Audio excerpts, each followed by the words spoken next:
Alright everybody, what's up? Today is going to be an experimental video that Jared and I had talked about. So what I'm going to call this for now is Goober Solo. So whenever something happens or if we have an idea that we kind of want to discuss on our own, um, to put onto the channel, we can do, we're going to do like maybe an occasional solo video where you're going to hear from one of us. So Jared's got some stuff going on right now. I want to make sure I get some videos onto the channel. So I'm going to be doing this solo video. I'm going to be doing some grand races. And I wanted to dive more into our film theory content from, you know, from back when. Well, not back when. You know what I mean. I want to just dive more into film theory. Because there's a lot that I have to say on and I'm not even going to say film theory. I'm going to say film as a whole. There's a lot I have on my mind when it comes to film. Like I said in that past video, I am very, very, very passionate about film. I've always been interested in film. When I always said that if I went to college and I didn't because I just didn't not wasn't really my thing. But if I did, it would have been for film. But I like watching movies. I like reviewing movies, critiquing movies. I like behind the scenes stuff when it comes to movies. Um, I like the impact that movies have on us as a culture. Sometimes I don't like it. But I really just wanted to discuss, you know, how film has come to evolve over time, you know. And I grew up. I'm 34 years old. I literally was a 90s kid, born in the middle of 1990. Um, I vividly remember the late 90s. From 95 on, and I remember how different movies were now than they were then. Back in the day, if you wanted to make a movie, it was really just you take an idea and and you put it to screen. Everybody got involved and you put the work together. Some amazing classics, the original Alien, I remember Die Hard, lots of Disney movies, like good Disney movies. My family and I just recently watched a Goofy movie, and it was so enjoyable because it was just focused on the story that was going on in that world, and that's it. You know, um, and for me personally, I feel like movies have film as a whole has kind of lost its way. Everything is just blown out CGI. I feel like the the evolution of CGI has caused filmmakers to get super lazy. You know, it can save so much on the budget and really just save a lot of on production time, but it just becomes soulless. you know, for better or worse, back in the day, you might, touch up some things with CGI, but a lot of it was practical. And you'd be surprised how many practical effects hold up. And it really came down to, who was doing your practical effects. A really good practical effect artist can really make something stand the test of time. And it's not real, but that's fine because it's a movie and it's not really supposed to be real. But now everybody's just kind of over relying on CGI and everything. looks fake and animated even when it's supposed to be a live action, movie. Um, you know, our eyes can still tell the difference between, a photorealistic CGI and something that's actually physically there. Um, Again, some other things, Hollywood really just relying on the same actors over and over again to where you just see them in everything. Jenna Ortega, Anya Taylor-Joy, Chris Pratt, Tom Holland, these are actors that are just, and a lot of these actors are completely fine. They're good actors, they're charismatic actors, they're good people. I personally I like Chris Pratt and Anya Taylor-Joy, but I don't need to see them in everything because that forms like a disconnect. I want to be able to kind of get lost in the movie that I'm watching, and if the movie's going to star an actor that I've seen in, 6 other films in the past 2 years, it's kind of hard to do because it's like, no, this is just that person that I keep seeing over and over again, not the character of who they're supposed to be playing. Also, without getting too much into it, because it's a touchy subject, but it is a problem, is politics have become too much of a focus in movies. And I understand, some defenders of this will be like, well, movies have always been political. Yes, to a certain extent. But more often than not, they're either vague allegories that you really have to analyze the movie to kind of see that. You have to break that movie down and kind of go, oh yeah, this is kind of what they were hinting at here. I didn't think about that until I sat down and kind of broke it down.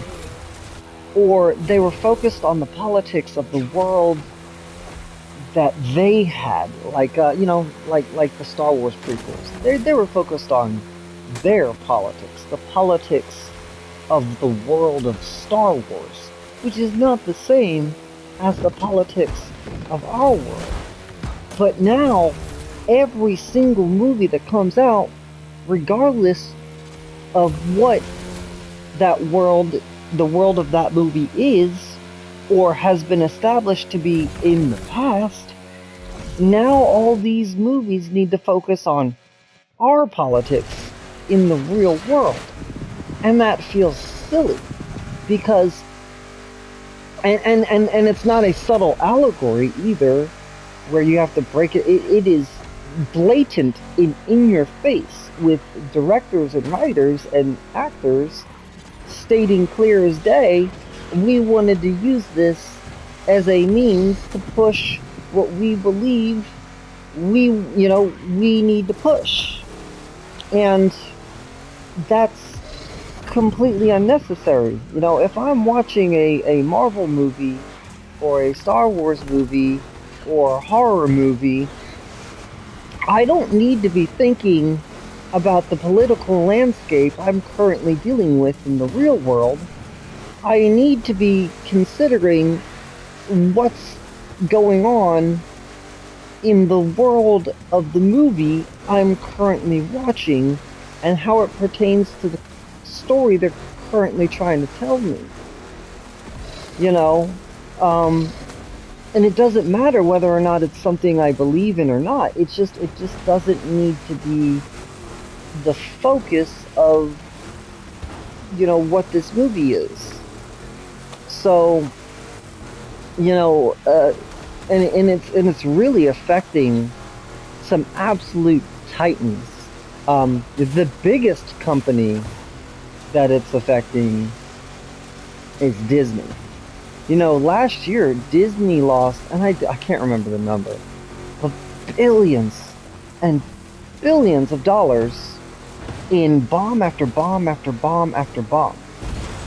You know, some of it was more nitpicky with people not necessarily being happy about things maybe politically with it, but some of it was just seriously awful storytelling.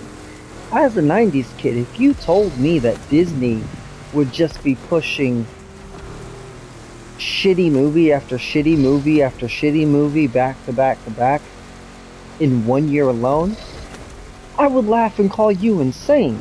I was like, no, this is Disney. But no, it's some genuinely awful with properties that have no with properties that have no right to have movies that are as bad as these movies under their belt. Marvel and Star Wars, two of the biggest juggernauts to ever exist within film, putting bomb after bomb after bomb? No, oh my god, it's insane. It's literally actually insane that that's what's happening. So, you know, it's quite interesting to see how movies as a whole just kind of have started to deteriorate. But I also kind of wanted to discuss moviegoers as a whole. You know, because one half of the film industry is the people that watch it.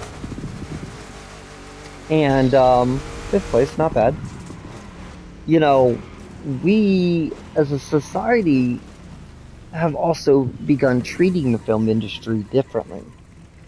So it's no secret that in 2020,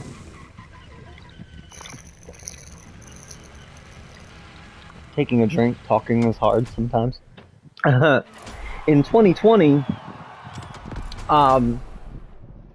know, the COVID pandemic happened, and people weren't leaving their homes. And so lots of companies, you know, created their own streaming services and started putting their movies on streaming. And that kind of changed a very crucial thing that I personally, as a film person, love. I love, you know, getting dressed, taking my family or my fiance, and going to the movies. It's an experience, you know, especially now when we have things like reclining seats and whatnot. You know, to go and get some delicious movie theater popcorn, and I've got to be careful about how I'm talking about that, or I'm going to want some now. And, you know, getting a big old drink and sitting down in that reclining chair and just watching a movie. Is it expensive? Yeah. Should somebody be paying $10 for a bucket of popcorn? Probably not, but you know what? It's fun. It's so much fun. It's genuinely, thoroughly enjoyable. And, people just don't want to do that anymore. You know, people just want to wait until it comes home. And look, I love watching movies at home. I love watching movies on streaming. But I don't know if I necessarily always want to watch a movie. You know, I'm gonna be doing awful cars. If I always want to watch a movie just sitting at home, you know, sometimes I want to go out and enjoy it, you know? Now, I'll tell you one thing, if it's a movie I don't like, but it interests me, because I want to see how bad it is, and I know it's going to be bad, and I kind of want to watch it, because I like to watch bad, I might watch it on streaming, or if I can't find it available in my area, or I just don't have the money to go to the movie theater right now. Having it come to streaming is great, but that shouldn't be the only option. So, like, the film industry is struggling financially because nobody's paying to see movies anymore. But also, the audience as a whole has changed. You know, I have a son. He's 13. And,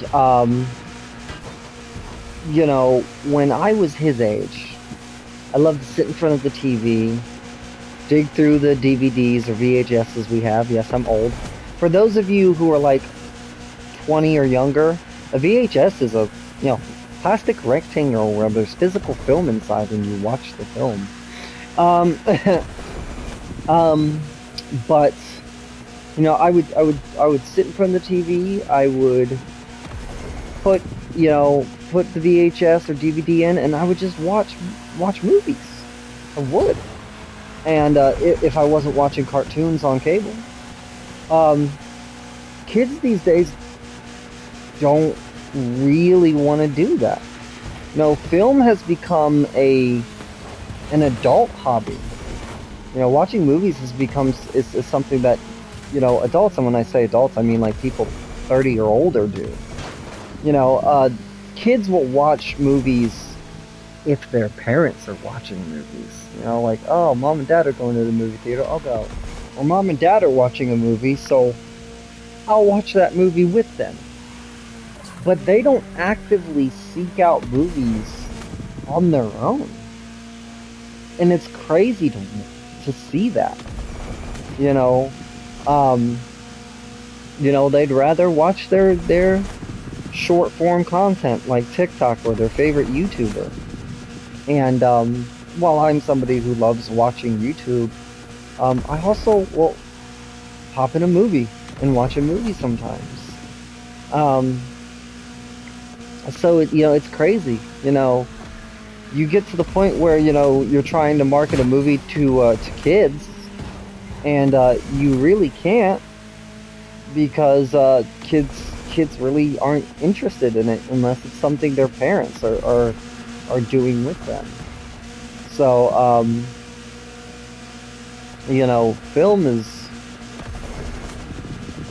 I feel like film is devolving. You know, and then you've got,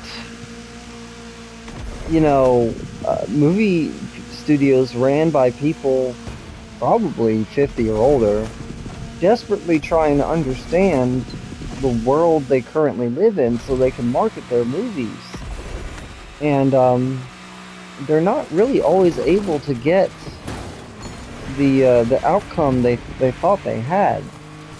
You know, you see a lot of, you know, internet trends thrown into movies, and by the time they're in whatever the current movie is, that internet trend is now gone with the wind. You know, it doesn't exist anymore. It's not really a big thing. Like, off the top of my head, when Sonic started flossing in the first Sonic movie. By the time that came out, nobody was doing that shit anymore.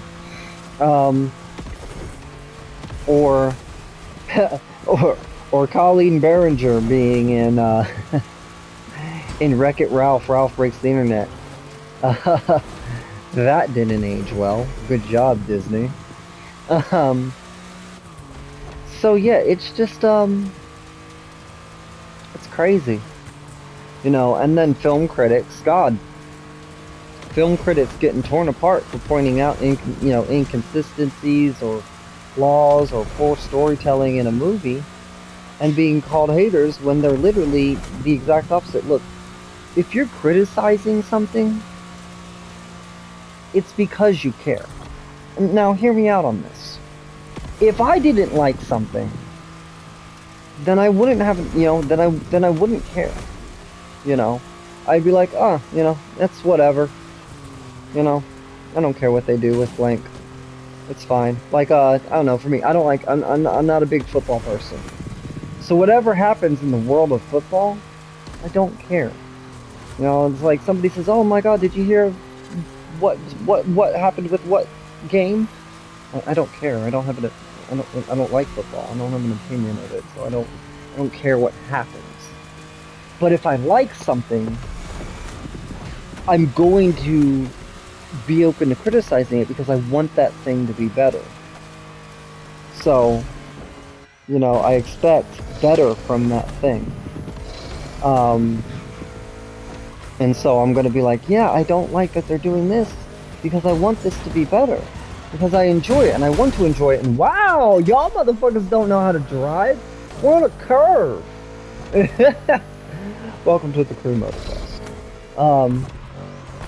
So yeah, I just it's yeah, no, it's just it's I love film so much. I love movies.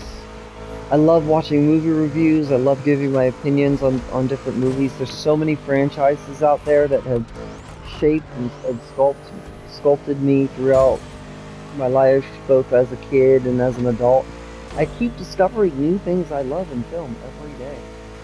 Um, you know, but I just think that the film industry, pun intended, has lost the plot.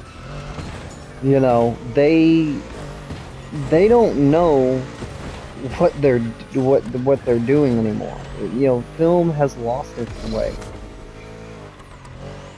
You know, um, we could, you know, I'm not saying we even have to go back to what it was, because that doesn't make sense. That's not evolution of film.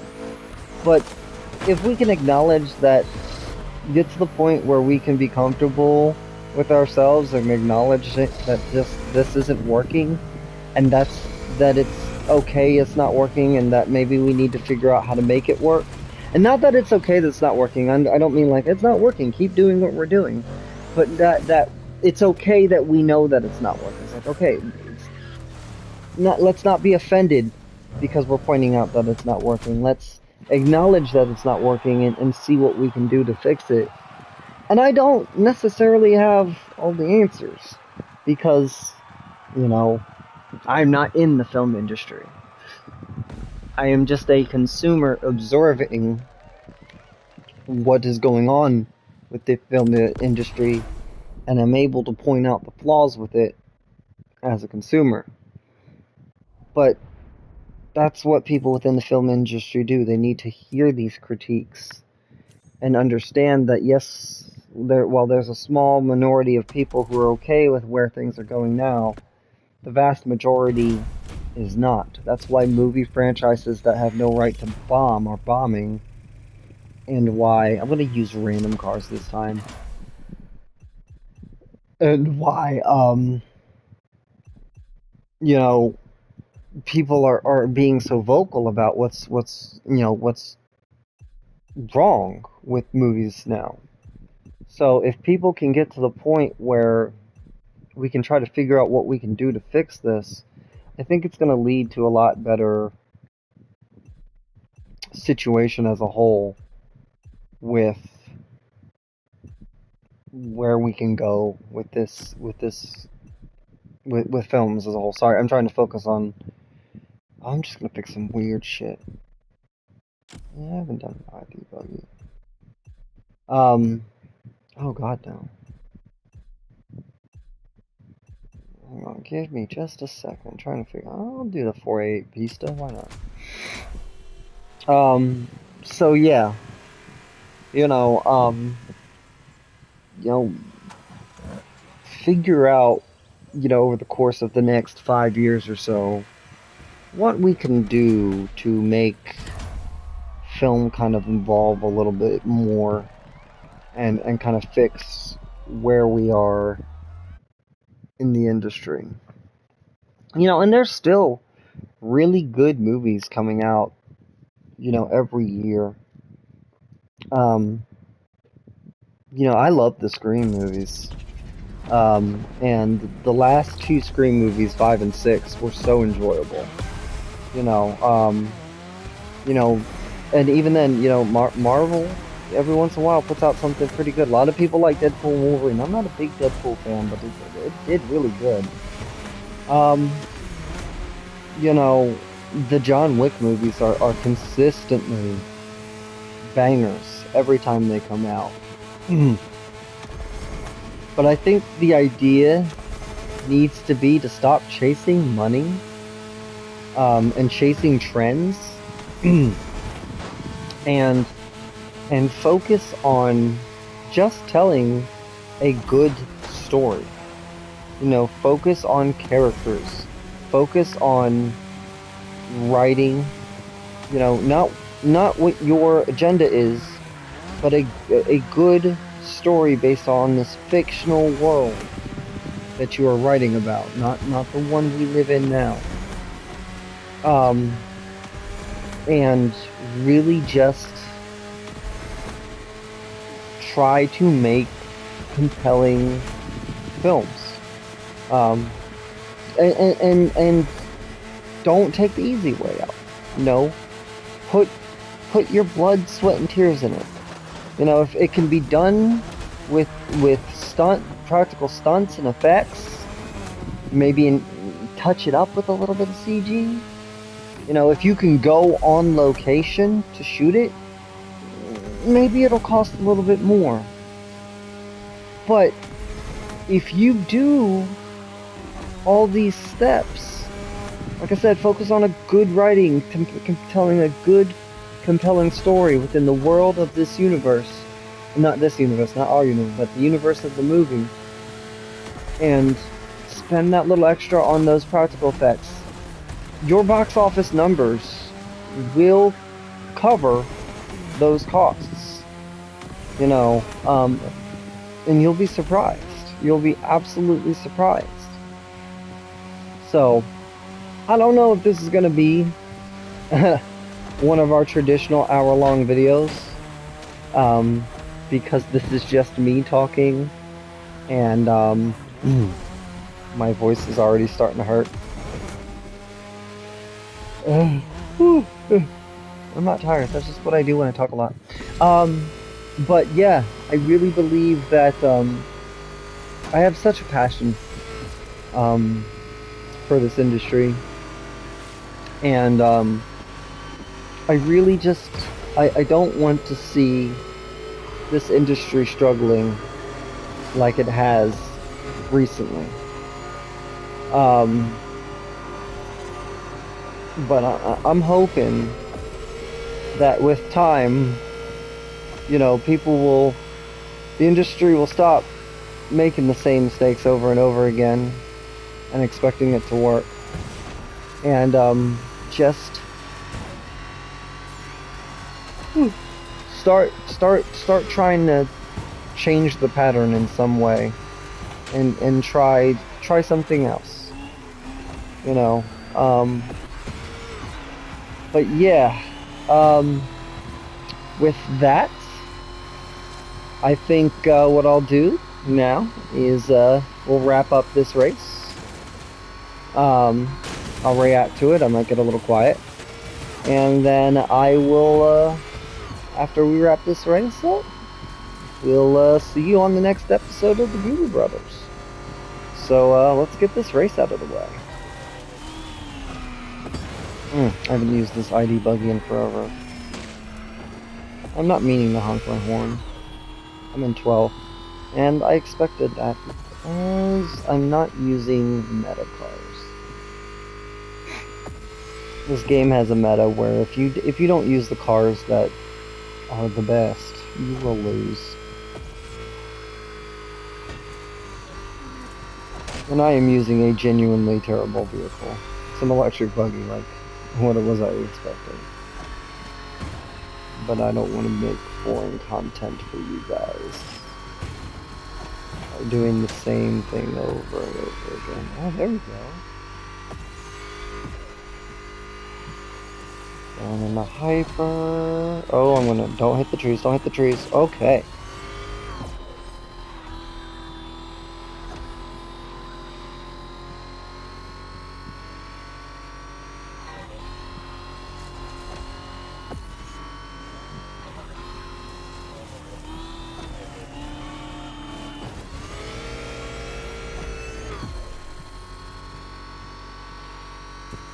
Alright, in the hypercar. Using the 4.8 Pista. So we'll see how that goes for me.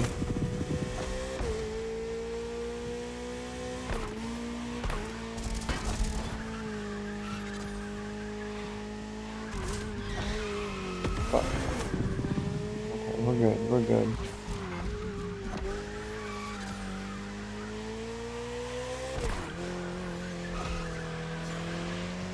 Oh.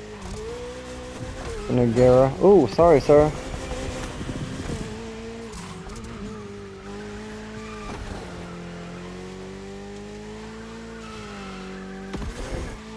I'm getting slidey on this motherfucker.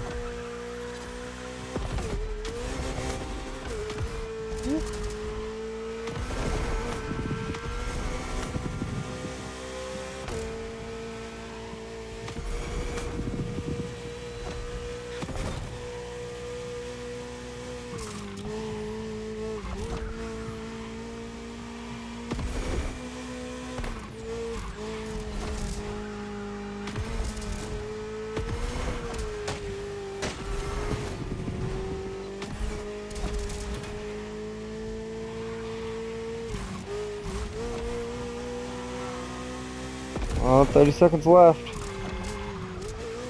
Just wanting to be in the top 10, but that's not gonna happen. Oh no, come on, not this Vuelto. Nope.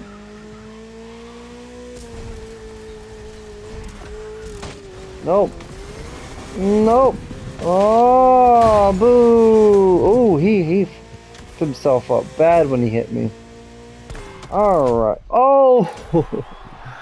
Wow, right before I hit the line. Well, guys, I thank you for sitting here with me for this shorter episode and listening to me rant about my passion with film.